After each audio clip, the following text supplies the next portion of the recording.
Hello friends, myself Bharat Kurseja, faculty of chemistry. आप सभी students का एक बार फिर से तहे दिल से पूरे जोश जुनून और हिम्मत के साथ हार्दिक अभिनंदन करता हूं बच्चों आज हम स्टार्ट करने जा रहे हैं 12th क्लास की केमिस्ट्री को, जिसके अंदर आज हम उसका केवल इंट्रोडक्शन देखेंगे। इंट्रोडक्शन का मतलब ये है दोस्तों कि आज हम सबसे पहले तो ये देखेंगे कि केमिस्ट्री कहते किसे हैं, रसायन विज्ञान कहते किसे हैं, और उसके बाद हम देखेंगे कि केमिस्ट्री को कितने पार्ट में बांटा गया है और क्यों बांटा गया है।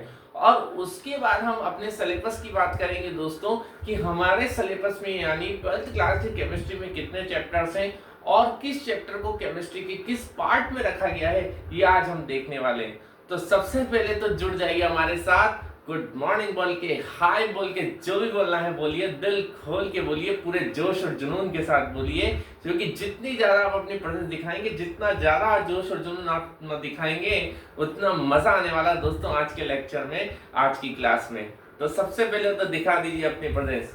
चलिए स्टार्ट करते हैं। Good morning, good morning, good morning to all of you. सभी को गुड मॉर्निंग, सभी को हाय।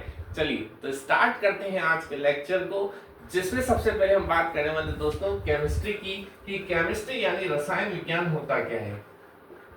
केमिस्ट्री यानी क्या दोस्तों? रसायन विज्ञान। चलिए तो सबसे पहले हम बात करेंगे इसकी, और आज का लेक्चर बहुत ही इंटरेस्टिंग होगा। स्टार्टिंग से लेकर एंडिंग तक आपको बहुत मजा आएगा, लेकिन जुड़े रहना है स्टार्टिंग से लेकर एंडिंग तक, है ना? ये आपको वादा करना है और बोर ना होने देना और आपको नॉलेज पूरी देना, ये मेरा वादा है। चलिए तो बात करते हैं केमिस्ट्री की, यानी रसायन विज्ञान क्या होता है। देखिए तो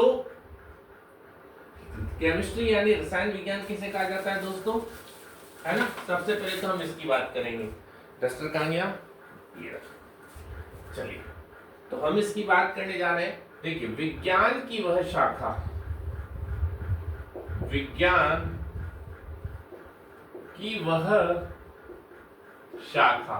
अच्छा, जब मैं लिख रहा हूं तो आप मेरे साथ लिख लीजिए, लेकिन जब मैं रुक जाऊं समझाने के लिए तो रुक जाना। तो विज्ञान की वह शाखा जिसमें पदार्थों के संगठन, संरचना, गुणों तथा रासायनिक प्रतिक्रिया के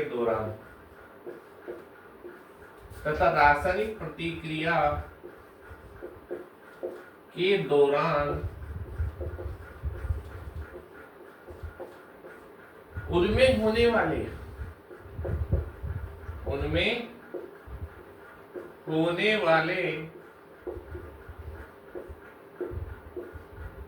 परिवर्तनों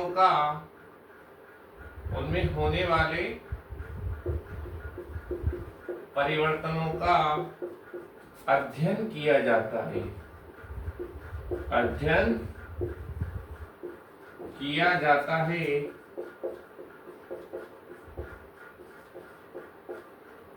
रसायन विज्ञान कहलाती है। रसायन विज्ञान कहलाती है। चलिए तो मैंने परिभाषा लिख दी है, डेफिनेशन लिख दी है। अब मैं समझाने जा रहा हूं तो लिखना बंद कर देना, ठीक? बाद में लिख लेना, स्क्रीनशॉट ले लेना। तो विज्ञान की वह शाखा जिसमें पदार्थों के संगठन से मतलब क्या है दोस्तों? कोई भी पदार्थ जो है वो दो या दो से ज्यादा टाइप के कणों से मिलकर बन सकता है, ये आप भी जानते हैं। अभी मैं कण बोलूंगा, अणु, परमाणु, आयन कुछ भी नहीं बोलूंगा, है ना? सिर्फ कण बोलूंगा मैं, क्योंकि मैं एक तो बेसिक डेफिनेशन आपको सिखाने जा रहा हूँ केमिस्ट्री की, रसायन विज्ञान की। तो कोई भी पदार्थ जो है वो दो या दो से ज्यादा प्रकार के कणों से मिलकर बना होगा। तो अब किस कण की कितनी मात्रा पदार्थ में उपस्थित है, इसी का पता लगाना क्या कहलाता है? पदार्थ, मतलब यही चीज क्या कहलाती है? उसका संगठन कहलाता है। तो यहाँ हमें पदार्थों के संगठन के बारे में पता चलता है कि किस पदार्थ के अंदर किस कण की कितनी मात्रा उपस्थित है। क्लियर? उसके साथ साथ हमें उसकी संरचना का पता चलता है पदार्थ की। देखिए पदार्थ की संरचना का अध्ययन आप रसायन विज्ञान में यानी केमिस्ट्री में ही करते हैं। कैसे? जैसे हम बात करें कि जो मेथेन होता है उस मेथेन की संरचना कैसी होती है, चतुष्फलकीय होती है। ये हमें कहाँ पता चलता है? अरे केमिस्ट्री में तो पता चलता है, 11 तो पढ़कर रहे हैं आप लोग, है ना। ऐसे कई पदार्थों की संरचना के बारे में आपने पढ़ा है 11th क्लास में, तो आपको ये चीज पता होगी कि जो पदार्थ की संरचना का अध्ययन है वो किसमें किया जाता है? विज्ञान की कौन सी शाखा में किया जाता है? केमिस्ट्री में किया जाता है। क्लियर? अब बात करें हम गुणों की, तो गुणों की अगर बात करें तो देखो पदार्थ के अंदर कुछ रासायनिक गुण भी होंगे, कुछ भौतिक गुण भी होंगे। तो किस प्रकार के रासायनिक गुण और भौतिक गुण पदार्थ प्रदर्शित करता है, ये कहाँ अध्ययन करते हैं? हम केमिस्ट्री में करते हैं। उसके बाद रासायनिक प्रतिक्रिया के दौरान उनमें होने वाले परिवर्तनों का अध्ययन किया जाता है। अब पदार्थ है, प्रकृति के अंदर शांति से नहीं बैठेगा, कुछ न कुछ रासायनिक प्रतिक्रिया तो वो करेगा, और उस रासायनिक प्रतिक्रिया के दौरान उसमें जो परिवर्तन होगा उन परिवर्तनों का अध्ययन भी किसमें करते हैं? केमिस्ट्री में करते हैं। तो विज्ञान की वह शाखा जिसमें पदार्थों के संगठन, संरचना, गुणों और रासायनिक प्रतिक्रिया के दौरान उनमें होने वाले परिवर्तनों का क्या किया जाता है? अध्ययन किया जाता है, उसे क्या कहते हैं? रसायन विज्ञान कहते हैं, या वो क्या कहलाती है शाखा? रसायन विज्ञान कहलाती है। क्लियर? स्क्रीनशॉट ले लें। उसके बाद हम बात करेंगे कि रसायन विज्ञान के कितने प्रकार होते हैं। चलिए तो बात करें हम रसायन विज्ञान के प्रकारों की।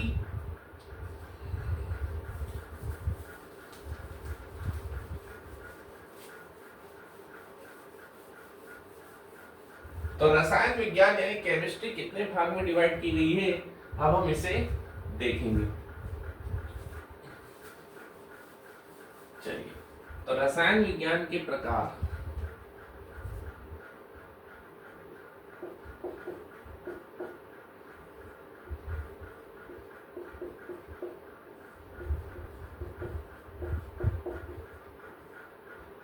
रसायन विज्ञान के प्रकार, तो देखिए अगर हम बात करें किसकी दोस्तों? रसायन विज्ञान के प्रकार की, तो रसायन विज्ञान को यानी केमिस्ट्री को कितने भाग में डिवाइड किया गया है ना?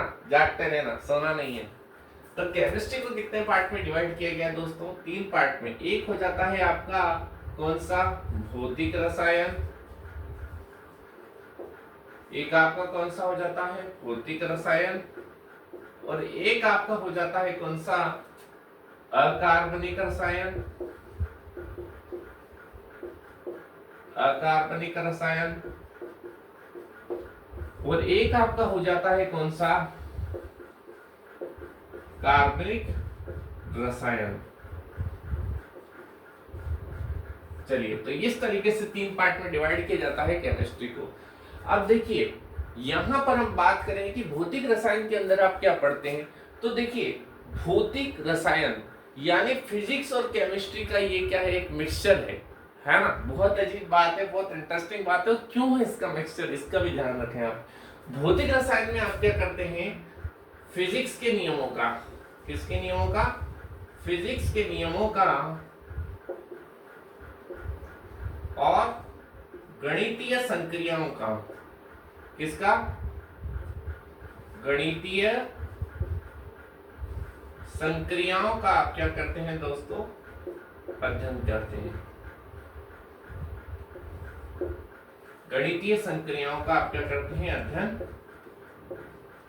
करते हैं। तो ये सोचने वाली बात है कि फिजिक्स के नियमों का अध्ययन केमिस्ट्री में, तभी तो उसको भौतिक रसायन बोला जा रहा है। लेकिन कैसे, क्या प्रूफ है आपके पास कि फिजिक्स के नियमों का अध्ययन आप केमिस्ट्री में कर रहे हो? क्या प्रूफ है? हमें प्रूफ बताओ। तो देखो आप, मैं तुम्हें प्रूफ बताता हूँ। देखिए एक एग्जांपल ले रहा हूँ कि एक परमाणु है, ये उसका नाभिक है और ये उसके चारों वृत्ताकार कक्षाएं हैं, और इन वृत्ताकार कक्षाओं में कौन चक्कर लगाते हैं? इलेक्ट्रॉन चक्कर लगाते हैं। इलेक्ट्रॉन चक्कर लगा रहा है।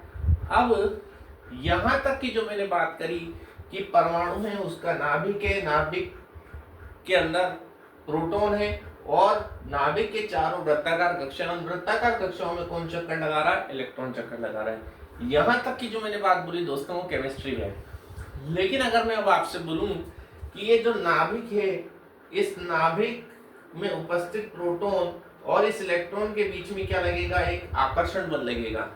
तो ये कौन सा आकर्षण बल लग रहा है, ये हम कैसे ज्ञात करेंगे? ये ज्ञात करेंगे हम फिजिक्स के नियमों से। फिजिक्स के नियम लागू करके। और यहाँ पर ये जो इलेक्ट्रॉन जिस वृत्ताकार कक्षा में चक्कर लगा रहा है उस वृत्ताकार कक्षा की त्रिज्या कैसी है, मतलब वृत्ताकार कक्षा की त्रिज्या कितनी है, ये निकालने के लिए आप क्या यूज करेंगे, त्रिज्या का सूत्र यूज करेंगे, जो कहां से आएगा, फिजिक्स से आएगा। और फिर आप कुछ गणितीय संक्रियाएं भी करेंगे उसके अंदर सूत्र का उपयोग करके, तो वहां पर आप गणितीय संक्रियाओं का भी उपयोग कर रहे हैं। तो इस प्रकार से जब आप फिजिक्स के नियमों का और गणितीय संक्रियाओं का यहाँ पर अध्ययन करते हैं, उपयोग करते हैं, कहाँ पर, केमिस्ट्री में, तो फिर ये कौन सी केमिस्ट्री हो जाती है, फिजिकल केमिस्ट्री यानी भौतिक रसायन हो जाती है। क्लियर है। उसके बाद अकार्बनिक रसायन यानी इनऑर्गेनिक केमिस्ट्री की मैं बात करूं दोस्तों, तो इनऑर्गेनिक केमिस्ट्री में आप क्या पढ़ते हो, बहुत इंटरेस्टिंग बात है ना, देखो। हाँ बिल्कुल। तो इनऑर्गेनिक केमिस्ट्री में आप क्या पढ़ते हैं, देखिए इनऑर्गेनिक केमिस्ट्री में यानी अकार्बनिक रसायन में आप अकार्बनिक यौगिकों का अध्ययन करते हैं। किसका अध्ययन करते हैं, अकार्बनिक यौगिकों का अध्ययन करते हैं। आपने 11वीं क्लास पढ़ी है ना, नहीं पढ़ी, ये सब पढ़ी तो सही, लेकिन सिर्फ मक्कारी करी हमने, मतलब ज्यादा ध्यान नहीं दिया हमने, है ना, मजाक कर रहा हूं। पढ़िए आप लोगों ने बहुत ध्यान से पढ़िए, है ना, मैं मजाक मस्ती ऐसे करता रहूंगा। चलिए, तो अकार्बनिक यौगिकों का अध्ययन करते हैं आप अकार्बनिक रसायन के अंदर। आपने 11वीं क्लास के अंदर अकार्बनिक रसायन के अंदर आपने इनऑर्गेनिक केमिस्ट्री में जो है वो आवर्त सारणी को पढ़ा। आवर्त सारणी के जितने भी तत्व हैं कार्बन को छोड़कर, उन सभी प्रकार के तत्वों से बनने वाले यौगिकों का अध्ययन भी आपने किसके अंदर करा, इनऑर्गेनिक केमिस्ट्री में करा, अकार्बनिक रसायन में करा। तो ये आप 11वीं में कर चुके हैं। तो यानी अकार्बनिक रसायन के अंदर एक तो आवर्त सारणी का अध्ययन करेंगे आप, और आवर्त सारणी के अंदर जितने भी तत्व पाए जा रहे हैं उन तत्वों में जो कार्बन है उसे छोड़कर बाकी जो शेष तत्व हैं आपके, उनसे बनने वाले जितने भी यौगिक हैं वो कहलाते हैं अकार्बनिक यौगिक। और उन अकार्बनिक यौगिकों का अध्ययन कहाँ करते हैं, अकार्बनिक रसायन में करते हैं। तो अकार्बनिक यौगिक अगर मैं बोलूं तो कौन कौन से हो जाएंगे, थोड़े एग्जाम्पल ले लेते हैं हम। जैसे मान लीजिए आपका H2 और O2 तत्व से आपका क्या बनता है, H2O का यौगिक बनता है। सोडियम और क्लोरीन से आपका क्या बनता है, सोडियम क्लोराइड बनता है। तो यहाँ पर अकार्बनिक तत्वों का यूज करके आपने जो यौगिक बनाए हैं, यानी कार्बन को छोड़कर शेष तत्व अकार्बनिक तत्व होंगे, तो उन अकार्बनिक तत्वों से जो आपने यौगिक बनाए हैं वो अकार्बनिक यौगिक होंगे। तो ये अकार्बनिक यौगिक बन रहे हैं अकार्बनिक तत्वों के संयोग से। तो इन अकार्बनिक यौगिकों का अध्ययन आपका करते हैं केमिस्ट्री में, अकार्बनिक रसायन में, इनऑर्गेनिक केमिस्ट्री में करते हैं, सिंपल। चलिए अब देखिए कार्बनिक रसायन, कार्बनिक रसायन में आप किसका अध्ययन करते हैं दोस्तों, कार्बनिक यौगिकों का अध्ययन करते हैं। किसका अध्ययन करते हैं, कार्बनिक यौगिकों का अध्ययन करते हैं। तो भैया कार्बन क्या इतना भारी हो रहा था, है ना, कार्बनिक यौगिक मतलब कार्बन से बनने वाले यौगिक। तो कार्बनिक यौगिकों का आप यहाँ अध्ययन कर रहे हैं, तो सोचने वाली बात है कि कार्बन इतना भारी हो रहा था, अकेले मोहल्ले में इतना बड़ा आदमी हो रहा था क्या, कि 118 तत्वों में से कार्बन के लिए अलग से केमिस्ट्री बना दी। कार्बनिक रसायन के इतना भारी आदमी हो रहा है कार्बन। हाँ भाई साहब, क्योंकि जो कार्बन होते हैं ना, कई सारे कार्बन परमाणु आपस में जुड़कर जो है कार्बन की लंबी लंबी लंबी लंबी श्रृंखला वाले यौगिक क्या कहते हैं, बना लेते हैं। और ये कैपेसिटी ये अकार्बनिक तत्वों की नहीं है ना, कि अकार्बनिक तत्व बड़ी बड़ी लंबी श्रृंखला वाली यौगिक बना पाए। तो पहली चीज तो कार्बनिक यौगिकों का अध्ययन हम इसमें इसलिए करते हैं, या यूं कहे कि कार्बनिक रसायन अलग से इसलिए बना दिया गया है क्योंकि यहाँ पर कार्बन जो है लंबी लंबी लंबी लंबी श्रृंखला वाले यौगिक बनाते हैं, बड़ी बड़ी श्रृंखला वाली यौगिक बनाते हैं। और साथ ही साथ सॉरी थोड़ा मिसप्रिंट हो जाता है बोलने में भी, मिस वॉइस बोलेंगे, है ना। तो साथ ही साथ कार्बन जो है उसके इतने सारे यौगिक बनते हैं, कई सारे यौगिक बनते हैं कि उसका अध्ययन अकार्बनिक रसायन के अंदर पॉसिबल नहीं होता करना। तो उसके लिए एक अलग से केमिस्ट्री बनाई गई जिसे कार्बनिक रसायन कहा गया, जिसमें कार्बन से बनने वाले यौगिक का अध्ययन किया जाता है। तो कार्बनिक यौगिक को अध्ययन करते हैं। अब जैसे मैं एग्जांपल बताऊं आपको इसका, तो जैसे यहाँ पर भी मैंने एग्जांपल बता दिया था अकार्बनिक यौगिकों का। कार्बनिक यौगिकों का अगर मैं एग्जांपल बताऊं तो जैसे आपका ग्लूकोज हो जाएगा दोस्तों, ग्लूकोज। अब ग्लूकोज क्या होता है, C6H12O6। जैसे आपका सुक्रोज होता है, सुक्रोज क्या होता है, सुक्रोज C12H22O11, है ना। चलिए, तो यहाँ पर देखिए इन यौगिकों में कार्बन उपस्थित है, तो ये कौन सी यौगिक हैं, ग्लूकोज सुक्रोज कार्बनिक यौगिक हैं, जिनका अध्ययन कहाँ किया जाता है, कार्बनिक रसायन में किया जाता है। तो इसका भी स्क्रीनशॉट ले लीजिए। तो रसायन विज्ञान को कितने प्रकार में बांटा गया है ना, और किस पार्ट में आप किस चीज का अध्ययन करते हैं रसायन विज्ञान की, ये हमने देख लिया। स्क्रीनशॉट ले लें, फिर हम हमारे सिलेबस की बात करेंगे। चलिए, तो यहाँ तक कोई दिक्कत, कोई डाउट, कोई समस्या नहीं है सर? चलो, बहुत बढ़िया बात है ना। देखो एक बात बता दूं मैं, वैसे तो मेरे पढ़ाने में कहीं दिक्कत आ नहीं रही आपको, लेकिन कोई दिक्कत आए तो फिर आप लोगों को कमेंट बॉक्स में जरूर बताना है कि सर हमें यहाँ डाउट है, सर हमें वहाँ डाउट है ना। और मैं एक बात बता दूं दोस्तों, पहली चीज तो ये, कमी किस इंसान में नहीं होती, कमी किस इंसान में नहीं होती, लेकिन अगर वो इंसान ये बैठ के सोचे कि मेरे में जब सारी कमियां दूर हो जाएंगी तब मैं कोई काम करूंगा, तो ऐसा पॉसिबल नहीं है ना। जब हम काम को करते हैं तो कमियां अपने आप दूर होती चली जाती हैं। जब हम अपने आप को अपडेट करते रहते हैं, अपनी कई हुई गलतियों को सुधार कर आगे जीवन में बढ़ते हैं, तो कमियां स्वतः ही दूर होती चली जाती हैं। तो यही वाली बात है कि अगर आप ये सोचें कि सारी बत्ती हरी होंगी तब मैं घर से निकलूंगा, या जब मुझे तैरना आ जाएगा उस दिन मैं नदी में उतरूंगा, तो ऐसा पॉसिबल नहीं है। इसीलिए मैं पूरी कोशिश कर रहा हूँ आप लोगों को पढ़ाने की, आपको बेटर से बेटर समझाने की, लेकिन कहीं कोई कमी लगे, कहीं कोई डाउट लगे, कमेंट बॉक्स में बता दिया करें। चलिए, तो बढ़ते हैं आगे। अब भौतिक रसायन की अगर हम बात करें तो हमारे सिलेबस के अकॉर्डिंग हमारे टोटल कितने चैप्टर है क्लास 12th में? क्लास 12th में हमारे चैप्टर है दोस्तों कितने? क्लास 12th में हमारे चैप्टर है टोटल 10। कितने चैप्टर है टोटल? 10। और उन 10 चैप्टरों में से जो पहला चैप्टर आपका हो जाता है कौन सा? अब हम हमारे सिलेबस के ओवरव्यू की बात कर रहे हैं। अब हमारे क्लास 12 का जो सिलेबस है उसके ओवरव्यू की बात कर रहे हैं, है ना। और हम देख रहे हैं कि केमिस्ट्री के 3 पार्ट में से हमारे जो टोटल 10 चैप्टर है उसमें से किस चैप्टर को किस पार्ट में रखा गया है। तो पहले चैप्टर को रखा गया है दोस्तों भौतिक रसायन में, जिसका नाम है विलयन। क्या नाम है? विलयन। विलयन यानी सॉल्यूशन।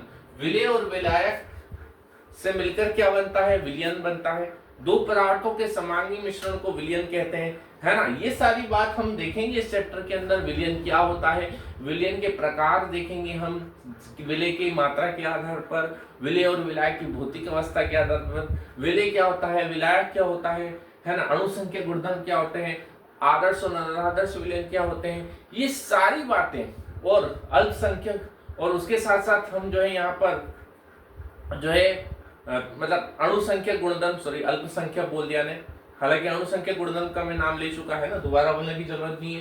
तो ये सारे कई सारे टॉपिक्स हैं जो हम इसके अंदर देखेंगे, ठीक। उसके बाद हम बात करें सेकंड चैप्टर की, तो सेकंड चैप्टर जो हमारा हो जाता है वो हो जाता है दोस्तों वैद्युत रसायन, इलेक्ट्रोकेमिस्ट्री जिसको बोला जाता है वैद्युत रसायन। अब वैद्युत रसायन को भी फिजिकल केमिस्ट्री में यानी भौतिक रसायन में रखा जाता है। इसके अंदर आप सेलों का अध्ययन करते हैं, विद्युत रासायनिक सेल किसे कहते हैं, विद्युत अपघटनी सेल किसे कहते हैं, है ना, बैटरियां किसे कहते हैं, है ना, और बहुत सारी चीजें हैं यहाँ जो आपको अध्ययन करनी है, जैसे नर्स्ट इक्वेशन क्या होती है, कोलराउश का नियम क्या होता है ना, ये सारी चीजें आप इसके अंदर देखने वाले हैं, ठीक। तो जुड़े रहेंगे। ऐसे तो देखो आप लोगों को समझ में कम आएगा, जब चैप्टर पढ़ेंगे तो चैप्टर में हम पर्टिकुलर एक टॉपिक जब पढ़ेंगे तो आपको सब ढंग से समझ में आ जाएगा कि मैं क्या बातें कर रहा हूँ। एक अभी मैं जनरल इंट्रोडक्शन दे रहा हूँ बस आपको। तीसरा चैप्टर जो है आपका, वो तीसरा चैप्टर आपका हो जाता है देखो रासायनिक बलगतिकी। कौन सा हो जाता है दोस्तों? रासायनिक बलगतिकी। तो रासायनिक बलगतिकी की अगर मैं बात कर रहा हूँ, रासायनिक बलगतिकी की मैं बात कर रहा हूँ, तो रासायनिक बलगतिकी भी आपका किस में आता है? भौतिक रसायन में। अच्छा, इसके अंदर आप क्या पढ़ते हैं? इस चैप्टर के अंदर आप जो है कोई भी रासायनिक अभिक्रिया किस वेग से या किस गति से संपन्न हो रही है, इसे आप देखेंगे किसके अंदर? रासायनिक बलगतिकी के अंदर। और भी कई चीजें देखेंगे, अरहेनियस समीकरण है, संगतवाद का सिद्धांत है, और शून्य कोटि अभिक्रिया क्या होती है, प्रथम कोटि अभिक्रिया क्या होती है, शून्य कोटि अभिक्रिया, प्रथम कोटि अभिक्रिया की समाकलित वेग समीकरण और अवकलित वेग समीकरण, ठीक है। तो ये सारी बातें आप इसके अंदर देखेंगे, रासायनिक बलगतिकी के अंदर देखेंगे, है ना। चलिए, और एक बात मैं बता दूं, जो भौतिक रसायन होता है, अणु परमाणु के द्रव्यमान वगैरह, इनका अध्ययन करना, साथ ही साथ सबसे ज्यादा न्यूमेरिकल्स, ठीक है, मतलब जो न्यूमेरिकल वगैरह जो आप करते हैं, कैलकुलेशन वगैरह, वो सब कहाँ होती है, आपकी भौतिक रसायन में होती है ना। तो ये सारी चीजें आप भौतिक रसायन में देखते हैं। क्लियर है ना। चलिए, तो आगे बढ़ते हैं, और आगे बढ़ते हैं आप फोर्थ चैप्टर आ जाता है दोस्तों। वो फोर्थ चैप्टर आपका कौन सा होता है, ये डी एवं एफ ब्लॉक के तत्व, डी एवं एफ ब्लॉक के तत्व। तो दोस्तों आप पढ़ रहे हैं यहाँ पर, जो आपकी आवर्त सारणी में जो डी और एफ ब्लॉक के तत्व दिए गए हैं, उनका डिटेल में अध्ययन करेंगे आप इसके अंदर अकार्बनिक रसायन में, क्लास 12 की केमिस्ट्री में, कि डी और एफ ब्लॉक के तत्व क्या होते हैं, डी और एफ ब्लॉक के तत्वों का इलेक्ट्रॉनिक विन्यास क्या होता है, इनमें इनके किस प्रकार के गुण होते हैं, है ना, और यहाँ पर इनके क्या उपयोग है प्रकृति में, ये सारी बातें आप देखेंगे कहाँ, इस चैप्टर के अंदर। क्लियर। उसके बाद आपका अगला जो चैप्टर हो जाता है दोस्तों, वो हो जाता है उपसह संयोजक यौगिक। कौन सा हो जाता है, उपसह संयोजक यौगिक। तो उपसह संयोजक यौगिक जो है क्या होते हैं, पहली चीज तो ये, और ये बनते किससे हैं, ये आपके जो डी ब्लॉक के तत्व हैं, जो आपके डी ब्लॉक के तत्व होते हैं, वो डी ब्लॉक के तत्व केंद्रीय परमाणु के रूप में पाए जाते हैं कहाँ, उपसहसंयोजक यौगिक में। तो यूं कहेंगे डी ब्लॉक के जो तत्व हैं उनका योगदान जरूर होता है उपसहसंयोजक यौगिक बनाने में। तो यहाँ पर जब आप डी और एफ ब्लॉक के तत्व पढ़ रहे हैं अकार्बनिक रसायन में, तो उपसहसंयोजक यौगिक किससे पढ़े, किसमें पढ़ेंगे, अकार्बनिक रसायन में, क्योंकि उपयोग तो डी ब्लॉक के तत्व ही आ रहे हैं ना उपसहसंयोजक यौगिक में, किसके रूप में, केंद्रीय परमाणु के रूप में। तो यहाँ पर आप डी और एफ ब्लॉक के तत्व तो पढ़ते हैं, साथ साथ उपसहसंयोजक यौगिक पढ़ते हैं। उपसहसंयोजक यौगिक किसे कहते हैं, कैसे बनते हैं, कैसा इनका नामकरण होता है, इनमें किस प्रकार की समावयवता देखने को मिलती है ना। और उपसहसंयोजक यौगिक की संरचना को समझने के लिए यहाँ पर कुछ सिद्धांत दिए जाते हैं, जैसे वर्नर सिद्धांत, क्रिस्टल क्षेत्र सिद्धांत, है ना, और संयोजकता बंध सिद्धांत। ये सारे सिद्धांत कहाँ पढ़ेंगे आप, उपसहसंयोजक यौगिक के अंदर। ठीक, अब हम बात करेंगे, देखो किसकी, इनऑर्गेनिक केमिस्ट्री के बाद हम बात करेंगे ऑर्गेनिक केमिस्ट्री की। तो ये दो चैप्टर आपके किस में है, इनऑर्गेनिक केमिस्ट्री में, अकार्बनिक रसायन में। अब बाकी जितने भी चैप्टर रिमेनिंग है आपके 5, ये 5 हो गए, 3 और 2 5, बाकी के 5 चैप्टर आपके आ जाते हैं कार्बनिक रसायन में, जिसमें आपका ये 6 नंबर का चैप्टर, यानी हेलो एल्केन, हेलो एल्केन एवं हेलो एरीन, एवं हेलो एरीन। तो ये 6 चैप्टर है। यहाँ पर आप हेलो एल्केन और हेलो एरीन का अध्ययन करेंगे कि हेलो एल्केन क्या होते हैं, हेलो एरीन क्या होते हैं, हेलो एल्केन का निर्माण कैसे होता है, हेलो एरीन का निर्माण कैसे होता है, हेलो एल्केन के भौतिक गुण, हेलो एरीन के भौतिक गुण, हेलो एल्केन के रासायनिक गुण, हेलो एरीन के रासायनिक गुण, हेलो एल्केन के उपयोग, हेलो एरीन के उपयोग, ये सारी बातें आप इसके अंदर देखेंगे। क्लियर। उसके बाद अगला चैप्टर हो जाता है आपका एल्कोहल, फिनॉल एवं ईथर। एल्कोहल, फिनॉल एवं ईथर, एल्कोहल, फिनॉल एवं ईथर। तो अल्कोहल वही है जो आप समझ रहे हैं, अल्कोहल समझिए, हाँ।